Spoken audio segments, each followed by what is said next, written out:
అయిపోయినాక హైదరాబాద్కు రాకూడదని అనుకున్నా, కానీ వచ్చిన తర్వాత ఇంటర్ కంప్లీట్ చేసి డిగ్రీలో జాయిన్ అయినా. డిగ్రీలో ఉన్నప్పుడే కోవిడ్ స్టార్ట్ అయింది. అప్పటి వరకు లైఫ్లో ఏదో పీక్తాం పొడుస్తాం అనుకునే అన్ని ఉత్తాయినాయి.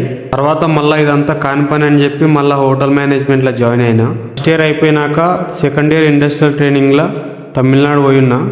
నాకు నచ్చిన ప్రొడక్షన్ డిపార్ట్మెంట్లో వర్క్ చేయడానికే హౌస్ కీపింగ్ డిపార్ట్మెంట్లో కొన్ని రోజులు వర్క్ చేయాల్సి వచ్చింది. తర్వాత కింద మీద వాడి ఇండస్ట్రియల్ ట్రైనింగ్ అయిపోగొట్టుకొని హైదరాబాద్కి వచ్చిన. తర్వాత కొన్ని పార్ట్ టైం జాబ్స్ చేస్తుంటేనే ఫైనల్ ఇయర్ ఇట్లంగా అయిపోయింది. యాక్చువల్గా ఫైనల్ ఇయర్ అయిపోయినాగానే అసలైన ఆట మొదలైంది. జాబ్ చేసుకుంటేనే అవుట్ ఆఫ్ పోదామని చెప్పేసి మస్తు ట్రై చేసిన. ఎన్ని చేసినా ఒక్కటి ఇట్లా వర్కౌట్ కాలేదు. అందుకనే ప్రజెంట్ హైదరాబాద్లోనే వర్క్ చేస్తున్నా. లైఫ్ అంటే అట్లనే ఉంటుంది. కొన్నిసార్లు మనం అనుకున్నవి ఏవి కావు. దానివల్ల లైఫ్ ఏం ఆగిపోదాన్నే ముంగటికి పోతూనే ఉంటుంది. అందుకనే లైఫ్లో ఉన్నదానితో సర్దుకపోవడం కన్నా ఉన్నదాని వల్ల సంతోషపడాలి.